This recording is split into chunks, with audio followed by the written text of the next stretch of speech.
काहे मुंह लटकल बाटे बोला तो हार हो।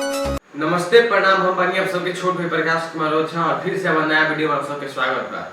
और फिर से नया वीडियो में लेके आ चुकल बानी अंकुश राजा के एक नया गाना आइल बा जो आदि शक्ति कंपनी से आइल बा और ये गाना के नाम हंसत खेलत पिया। और गाना पहले एक बार गाना सुनिए एकदम। सतह खेलत पिया बड़ी निक लागेला।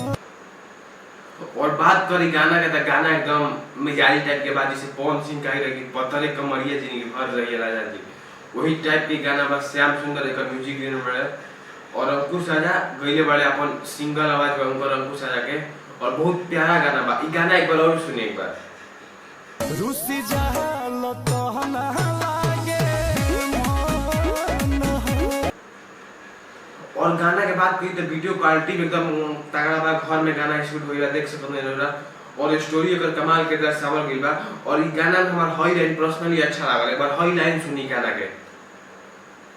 समय राजा सुना खाना जे न खाइबा। अगर ये गाना के नंबर के बाद दिहल जाई तो नंबर हम गाना के 10 में से 10 देम।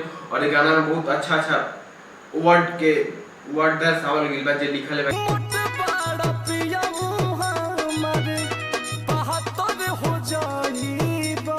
गाना के। हमार गाना पर्सनली बहुत अच्छा लागल और एकरा में मॉडल काम के बड़े शिल्पी रखवानी। और उबरा सब बताई गाना कैसा लगल अंकुश राजा के नया गाना अच्छा लगल बताई कमेंट करी और चैनल सब्सक्राइब करिए। बाकी गाना अच्छा लगल अंकुश राजा के। चलिए धन्यवाद, मिलते नहीं ऐसे ही नया वीडियो में लेके। जय हिंद।